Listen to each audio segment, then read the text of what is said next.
Welcome back to another episode of Backholder Pod.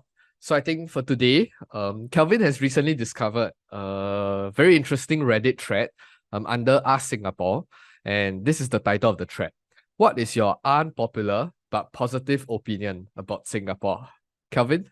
So there's this Reddit thread from Ask Singapore. So I guess while many Singaporeans have a lot of things to complain, these are some of the unpopular opinions that people have lah. So the most upvoted ones. Okay, so the topic starter, he said that public housing is affordable, which based on my comments and based on all the Reddit people, it is unaffordable. So I guess we can start with this first. What do you guys think? Like let's start with Bunti first. Since he live in a cheaper estate, is housing affordable? Yeah, I think when we read It's about affordable this, for his high income. They cannot. Bunti is not the average income. no, when I read this, right, okay, first we need to talk something about positive, right? And the first thing that I can think of is it started from housing, definitely still affordable and convenient, and it's really nice to stay. That's number one. Number two is that I think the transport system, including all the MRT and buses, I think this is also something that I think is underrated. It's really good. And then maybe the third thing is like, stuff that's available around, like say, for example, like library, like pubs in Singapore. I think those are all really, really good amenities that's around. So I can name these three already, which I think is very, very positive. It's not just like, like better than I expected, that kind of good, It's really, I will rank it like top tier, even if you rank with, some other countries that typical, I mean, maybe your friends working at, right? Yeah. So I think these are, to me, yeah, it's the positive things. Personally, for me, I think public housing is affordable, even though so many Singaporeans think that it's unaffordable. So a while ago, the government they have to keep repeating this narrative, right? Housing is affordable. Here's why. Then the Reddit comment, the first response was like, you don't have to tell us something is affordable or not. If you have to tell us, this means it's unaffordable. They're like, voila, you guys put them into a trap. But is that not true? Is that not true? Okay, so I made quite a few videos on that already because I'm so curious why did they say that. So there are a few data that show that it's affordable lah. For one, what is it called? Price to income. So for Singapore, I forgot what exactly was it. I think you have to work like 20 plus years to pay off your house. But for some countries, you have to work more than like 30 years or more. So that's the first thing. Second thing is when you compare to other big cities, I'm not talking about like Malaysia, like from where Punti came from, or the Ulu place. My place is also Ulu. It's like London, Shanghai, Hong Kong, these kind of places. If you compare to that, public housing in Singapore is a lot cheaper than those places lah. For those people, they work like more than 10 years, they can't even afford their homes. Some like Hong Kong lah. But for Singapore, you work as a fresh grad, you don't even have to pay out of pocket money to buy your first BTO. Okay, obviously resale, if you try to aim for the big houses, obviously you have to top up lah. But for BTO, I think you take a HDB loan, 90% of the 10, you only have to pay 10%. Then that 10%, you minus off all the grants, minus off all the CPF. You don't have to pay out of pocket money at all. So okay, then people say, oh, what about those $1 million plus HDB house? That one is more like your parents' generation people trying to stir up the home prices, right? Or even your own generation people. The people who are complaining the house they are expensive are the people who didn't manage to stir up the price of their own home. They missed the boat already, basically, right? So you have missed the boat. The government have added new cooling measures. Then you can't take advantage of this exploit already, ma.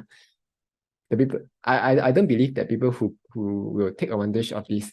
I don't believe that if you can take advantage of this, you will not have complained lah.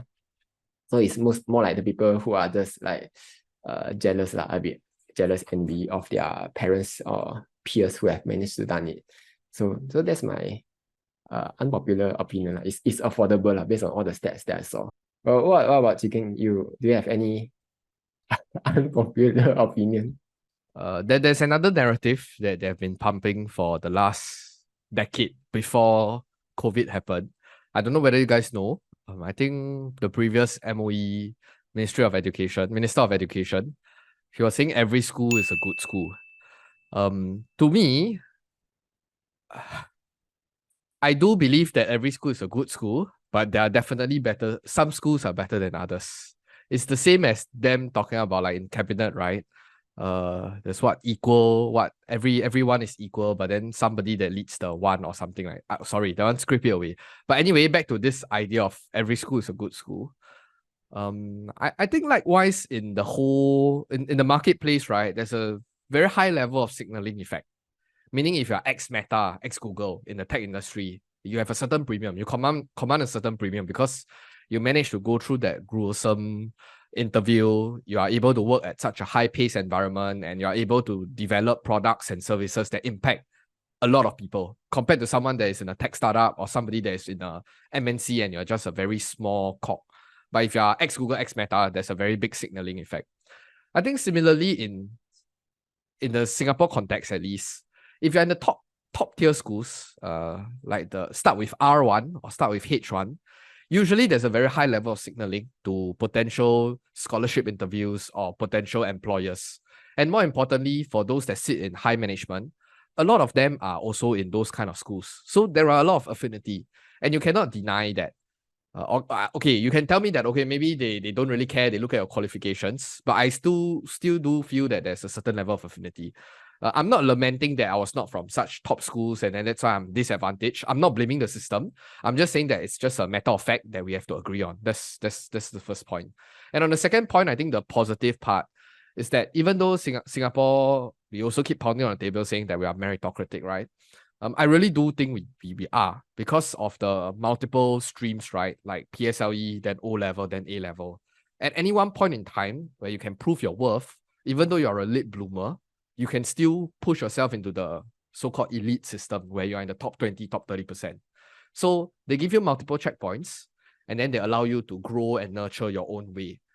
And I think from my perspective, I agree to a large extent on every school is a good school because even though I didn't came from a good JC, I mean, the JC ranking was on the bottom half, but I still managed to met quite high quality and quite high caliber teachers that helped me in my own entire studies lah.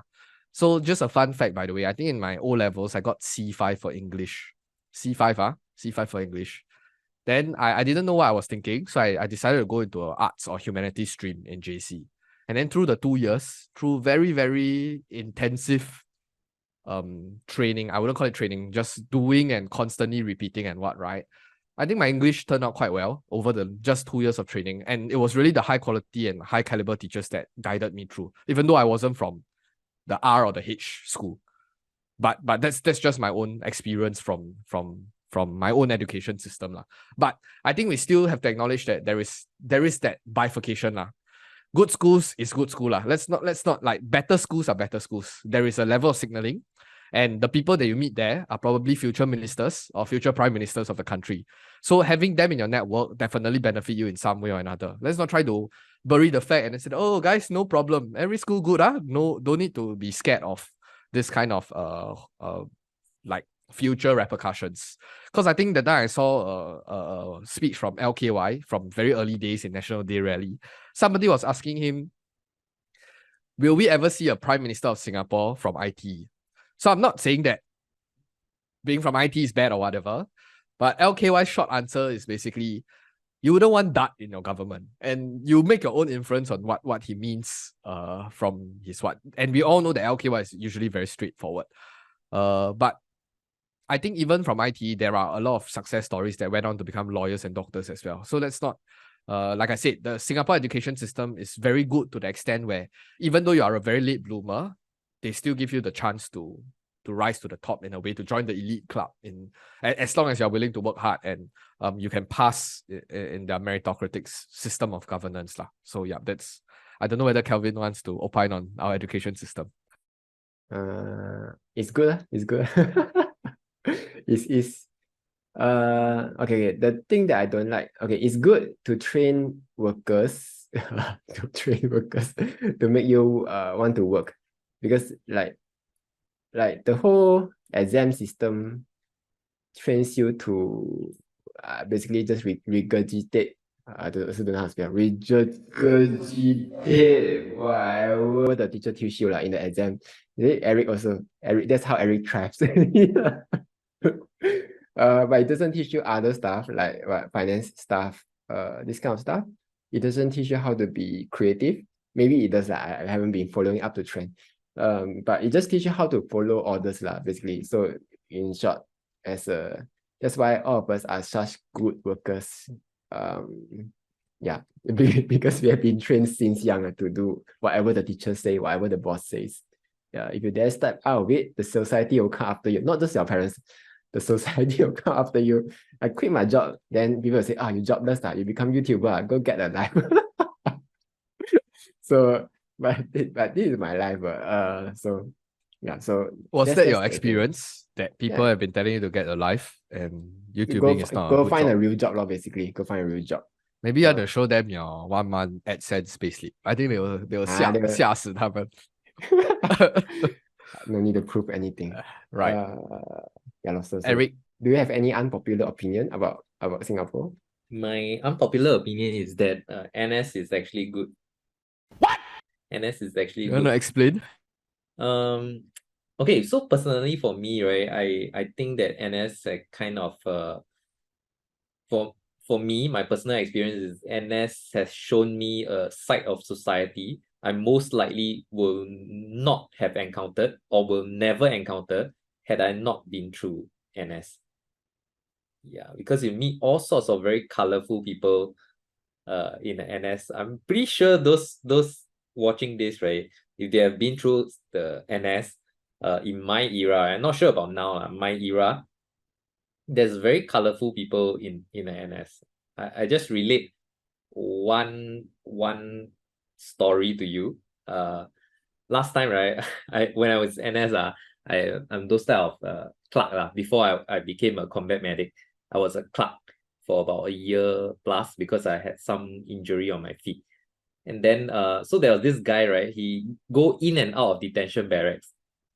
Like, you know, there's jail in the army terms. So he go in and out because he was a gambler.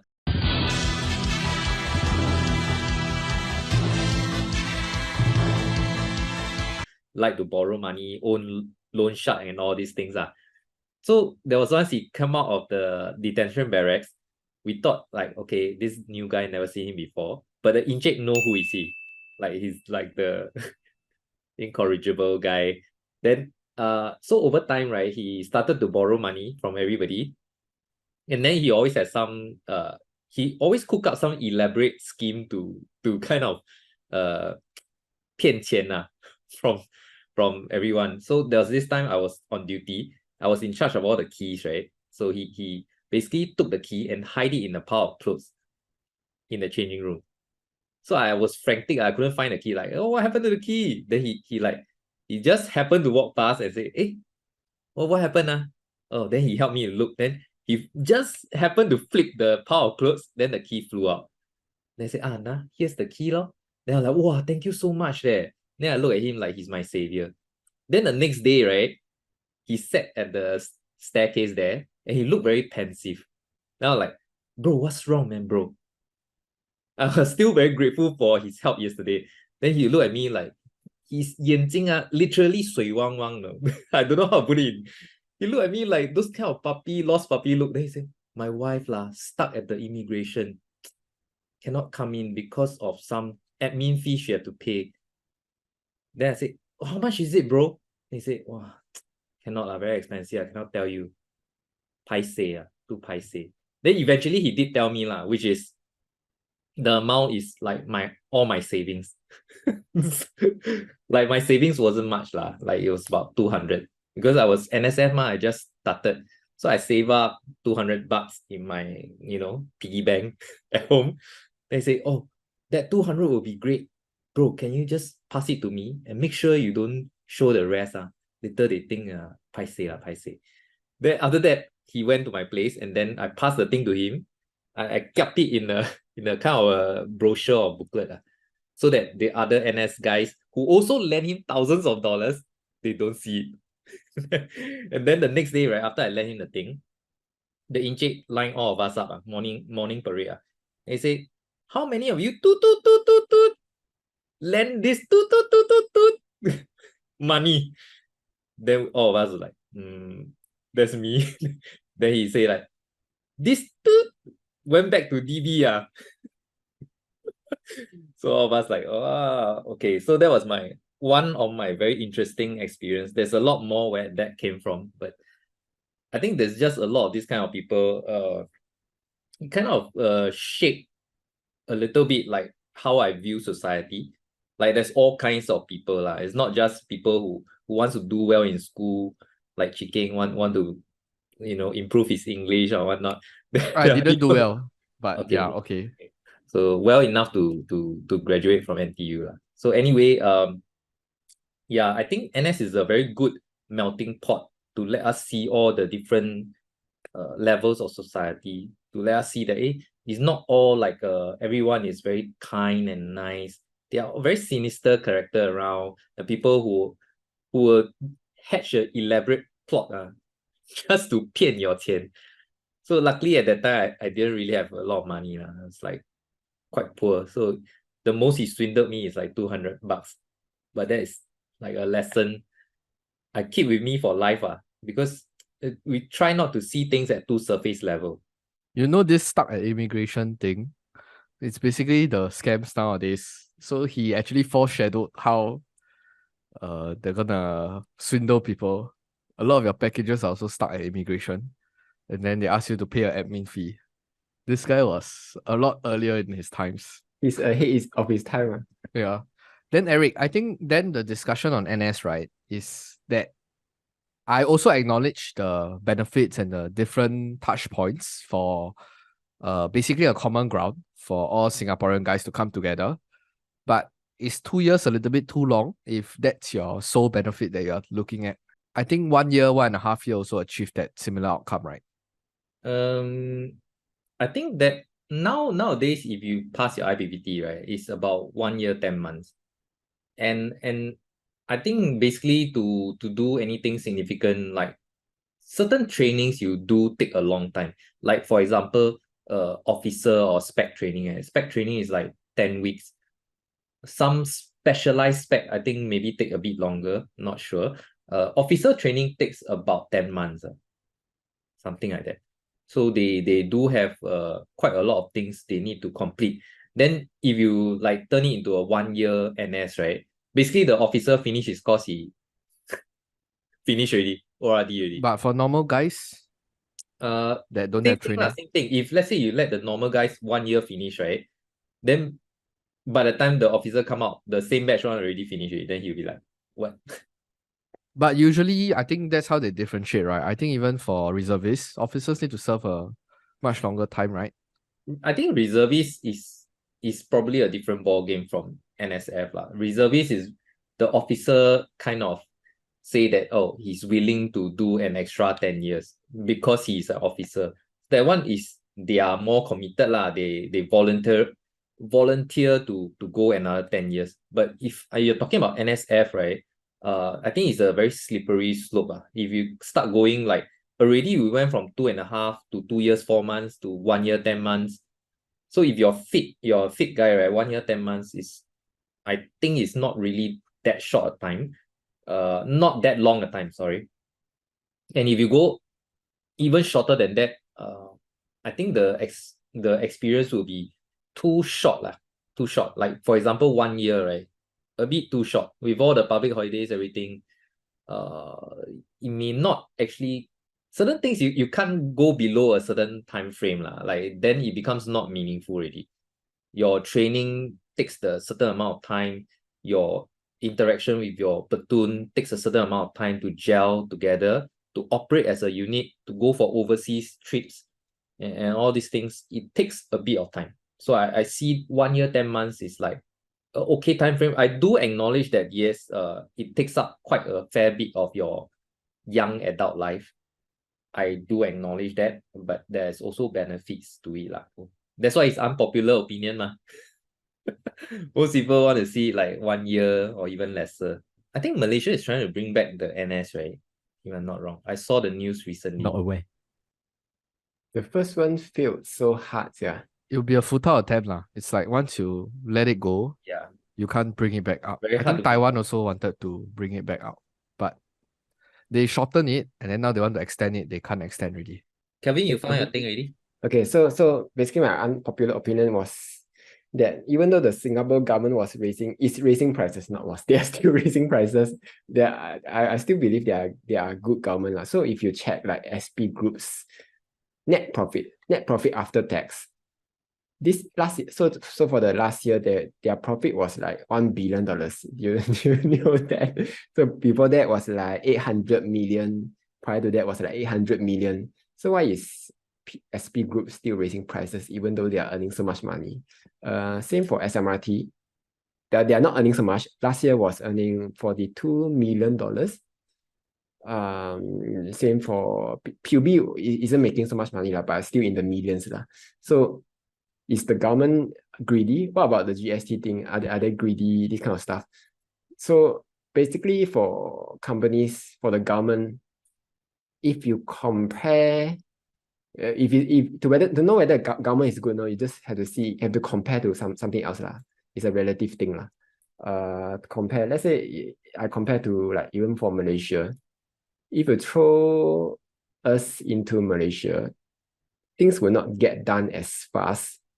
Okay, maybe we are all paying for, maybe we feel that things are expensive here, but if you look at Malaysia, it's a lot worse, right? The savings rate in Malaysia is way lower than Singapore. Singapore savings rate, I think 30-40%, somewhere there lah. Yeah, but for all the utility stuff, they are raising prices. But if you just compare the price of all this utility in, again, major cities, right? Singapore is right somewhere in the middle or even the cheaper end. So that's my thought lah. Singapore is way more efficient and I would gladly pay all these fees. Even though it's going up, it's still cheaper. If you think that this going up is bad, go live in some other places like Malaysia. You will see how bad things are lah. Plus the government, plus the all the immigration stuff, all the I don't know, in Singapore it's called what, in Malaysia it's JPJ lah, the transport authority where you get a license, stuff like that. In Malaysia, every time I go to a Malaysian government building, right, I come out like want to vomit blood. First it's like okay, so for let's say for EPOS, the JPJ, right, I go in, okay, they tell you to take a queue number. Then you go there, take a queue number, reach the counter say, oh, here's the form, go fill out the form. Then you go and fill the form. Oh, go take another queue number again. Take the queue number again, reach there. I say, oh, you haven't prepared these documents. Then you have to go home and go and photostat lah. Then you go photostat, come back again. That's the third time you have joined the queue. Seeing the same black face person at the counter. and so that's the whole process, right? Every time I have to deal with them under vomit blood lah. If you just go and check Singapore's immigration, you'll see how long the queue is. So that reminds me of home lah, even though it's bad. But it's still a relatively at least for Malaysia, it's still a relatively good system when you compare to even for something else, I don't know, some other countries where the government is so poor until they go bankrupt. So for Singapore, I do think the government is good. Even though they are raising prices, there seem like there are some greedy people. That's the people's narrative, not mine. Need to make it clear. The government is good. They are doing things what they can already. I think just wanted to maybe round up this entire discussion. Each of us provided with our own unpopular opinion of Singapore. So if you guys have any more, please feel free to leave in the comment section down below as well. With that, we'll see you in the next video. Goodbye.